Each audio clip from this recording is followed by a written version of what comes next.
face Steg 2 from Hampshire. The last war, Steg 2 was green, but now they've gone bulletproof. Good luck to these guys. They went out to Hypnodisc in the semis. From Romsey, seed number 7, Steg 2. Back again after reaching the semi-finals last time. It has a CO2-powered pneumatic flipper, an electric 750-watt motor, and the shell is aerospace aluminium and polycarbonate. As Stegosaurus in the Third Wars, they crushed Napalm, destroying the effort from the Dartford Girls' School in Essex, but then was scarred badly by Hypnodisc and went no further.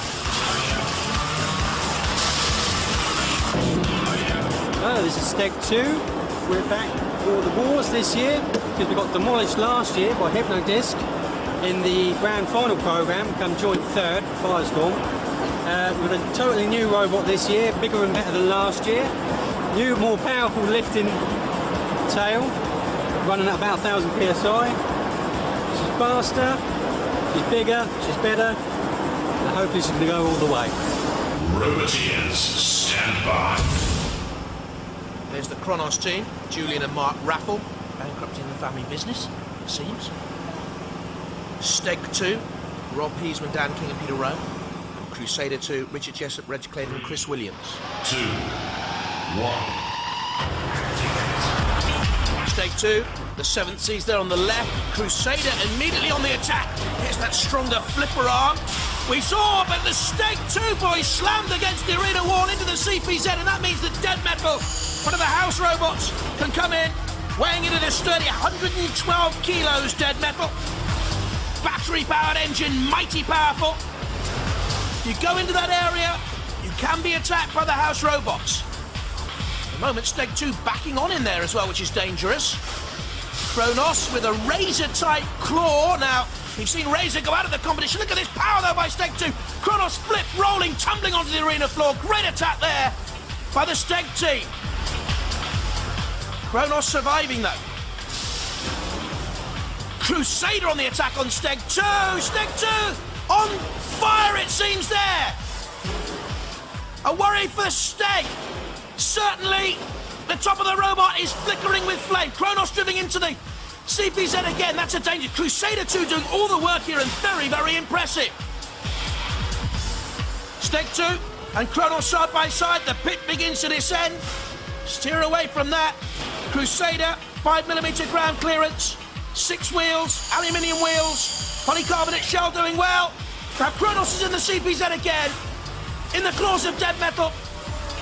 It's a worthy technique and tactic to drive your opponent in there, and I think now that Cronos can be attacked by all the house robots, may well be, so too Steg 2 driving on in there. That's Bash, but Dead Metal pins Cronos in its mighty pincers, and causing damage there as well onto the back of Cronos. The shell composite aircraft-grade aluminium and Macrolon won't hold on there. This is Kill-A-Lot, lifting Cronos up. Sergeant Bash wants to have a little bit of Cronos as well. The initial damage going into the CPZ, then the house robots are coming to play. Crusader, a slam on Steg 2. Something came up there, but it's Cronos. Cease. Time has run out on Cronos in the heat, and they can go back to their laundry and dry cleaning. If it's still there. Cronos, out of control and out of the competition. The Hampshire team, fantastic, my home county, Steg 2. You took quite a lot of beating from Crusader, didn't you, in the last battle? Yes. Have you had to make many changes? Yes, we've had to have some plates welded on the back, a load of welding around the back and at the front as well. And we're hoping it holds up for this round. So it's not going to hold you back? We hope not, no.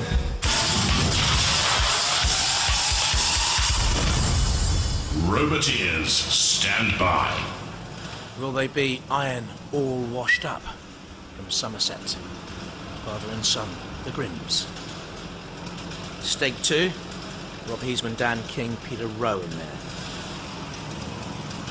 3, 2, 1. Activate. Well, a very slow, not too steady start. That's the slowest we've had in Robot Wars. Especially mutual respect, gauging each other out, I wonder. They're all just standing, watching. Steg 2, there's a tentative blow of the axe. Oh, goodness me! That's power from Steg 2, CO2 power flipper. Iron all rights itself using the axe. They're jumping around there like firecrackers. Look at it. like Mexican beans out there. In goes Steg 2 again. Iron ore flipping itself up. And they jump again. Terrific stuff. Now iron ore, the axe blade comes down. They jump once again. Is there an earthquake out there, I wonder, on the arena floor? Hardly. Will the earth move for either of these robots as they try and get through? The series semi-final, don't forget. That's the aim here in this heat. That's always a worry. They know the pit is there when it starts to descend.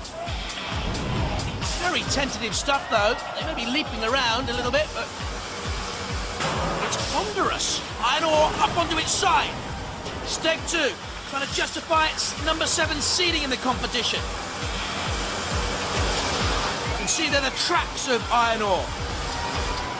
That's a comparative rarity these days, a tracked robot in Robot Wars. Iron ore hinged by dead metal. Can't get the axe to work. Had the problems early on. Now the axe comes down, a little bit too late. Perhaps, oh goodness me, Shunt on the attack. And Matilda's toppled over. Steg 2 getting in underneath and showing us Matilda's underbelly. Do we really want to see it? I don't think so. The blade has gone from iron ore. Have a look at this. Children, don't have nightmares with what you're going to see in Matilda's underbelly, please. But Kidalot exacts revenge and iron ore's weapon goes snapped off like some flower stalk there. Flower power. Iron ore turns Robot War hippie. And the Grimm brothers, hippies that'll hold your leggies on in Robot Wars. You're out of it. Both robots are still moving at the end, so we've gone for a judge's decision. But whilst they make a decision, let's look at some of the highlights of that bruising encounter. Robot Wars fleas, hopping and leaping around the arena floor they were early on. Who was the more aggressive here? Style and control? You sure? But at the end, look at the damage sustained by iron ore. I think that's terminal, really. Oh, yeah. The judges have chosen Steg 2! Well, Steg 2. Now, I don't remember seeing anything that hard on Walking with Dinosaurs. I mean, it's a serious piece of kit, isn't it? Yes, it certainly is. How could that resist that amount of pressure? It's bulletproof plastic. It's bulletproof plastic? Yes. How much did it take to get that together? Is that expensive? We paid about 100 quid for an 8-foot by 4-foot sheet. So you've got more in store if it does get cracked? Oh, we got some spare ones. We got some spare. Plenty of spare. Well, I mean, that sort of arm shoot, I mean, that looks really powerful as well, that sort of the flipper. So, he could go quite far. I quite fancy your robot now. All right, good luck. Hope you progress. Ladies and gentlemen, Steg 2. Well done to them. More flower power. I told you the hippies are taking over. I'm happy to tell you guys that Mortis might not even make it into the arena.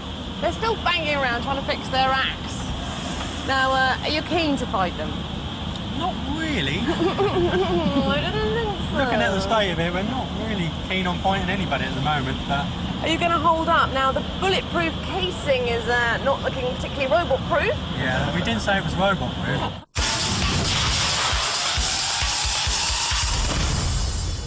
Roboteers, stand by.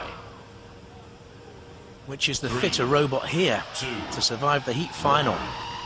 Activate. Mortis immediately on the attack. Have they got any weapons though? Steg 2. What is the durability of that bulletproof casing? Dear oh dear.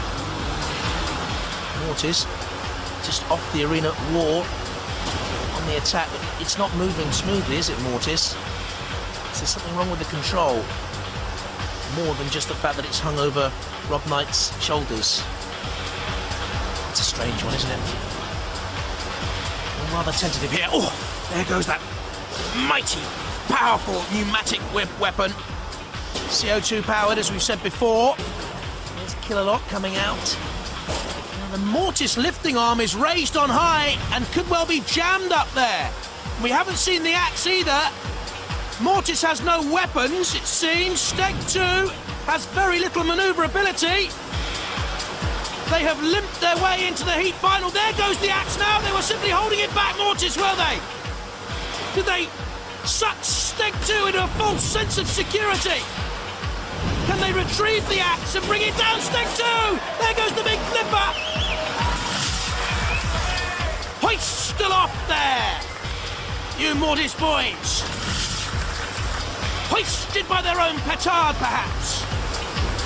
Crunching onto the arena floor, the arm spindly and out of action, just flopping lazily and inactive there. And Mortis once again, a bit off more than they can chew here. In the pit, say the audience. I will give them immense credit, Rob Knight, after Chilcott, Paul Ford, the new boy, for coming back again. Robot Wars ever present, and they deserve our applause for that. But it's going to be more disappointment for the Nottinghamshire and Cambridge team. Not a lot to talk about. For Mortis, Steg 2 have won the heat. Well, another shock. What a turner for the books. Mortis go out. Steg 2 go through. Come on, lads. Come on. I didn't think its axe was going to do much damage to you, because you've been hit by bigger axes than that, haven't you? Yeah, we certainly have. And what did you think when you were coming up against another seed, and they are a good robot? Were you nervous? Do you think it was going to be curtains, or were you confident? Just suck it and see how it went. Yeah.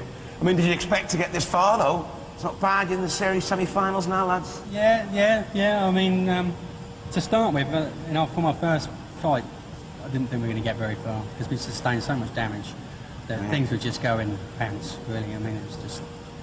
But, you know, it's crept back, and, you know, the belt and braces engineering has held out.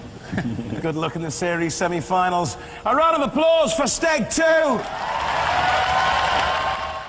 And here is the opposition. It's Steg 2 from Hampshire, my county. Come on. Do you perchance pump liquid CO2 into your cylinders? We do. You do? We do. That's fantastic news, because that is the strength of Chaos 2. Yeah. Really? We and have you've got that it. too. Yeah. But you are a bigger robot. Yeah, which means that you're probably less robust. No, it's the way it's built. It's built with space-age technology. Oh, all right. So it is robust. I'm sure it's just as robust. Because their key tactic is usually to just get people right out of the way, isn't it? Flip them right out of the arena. Yeah. Happens to be the same tactic as ours. Ah, but have you ever achieved it? Not yet. Not yet. But, you know, there's a first time for everything.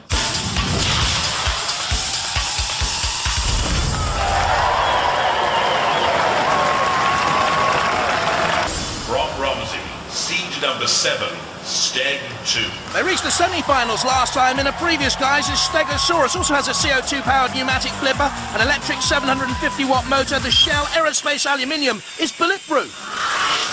Hi, I'm Rob. This is Pete. This is Danny. This is our robot, Steg 2. Received a little bit of damage getting as far as we've got. We're now through to the semis.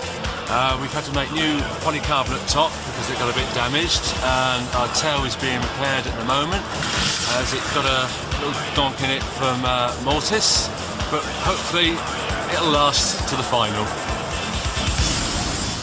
Robotinas, stand by. Yes, Chaos 2. George Francis, Robot Wars veteran at the controls there. Ian Swan and his son Richard with him. And Steg 2 with Rob Heisman.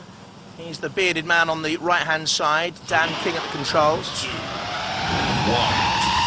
activate. Interesting to see whether or not Steg 2's power has been repaired. It is vital to them. Strengthened for this series of Robot Wars. Tries a flip, and Chaos 2 gets immediately in underneath Steg 2, only an 8mm ground clearance to attack, and Chaos 2 found that gap, and already we've seen the power of George Francis's flipper there. Chaos 2 tries to reply. We've seen the danger already of the reigning champions. There he is at the controls, an amateur physicist. He loves his astronomy, loves his photography, and takes a snapshot of Chaos 2 in trouble. Only momentarily, though, because it has the Streamex, so vital, invaluable for Robot Wars, a self-righting mechanism. And on the attack on Steg 2 again, pushing against the arena wall. Down comes Steg 2. Great battle, this.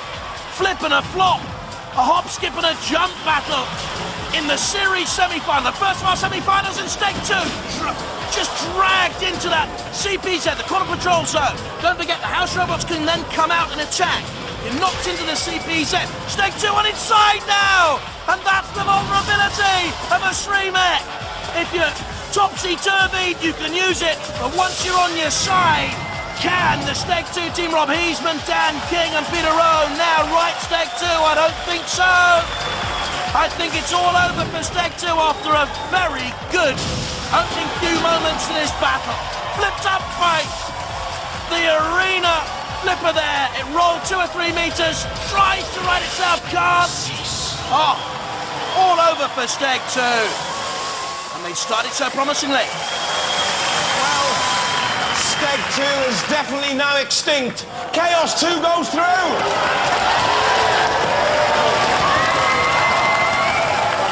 Your heart was just sank when you saw who you were drawn up against. Yeah.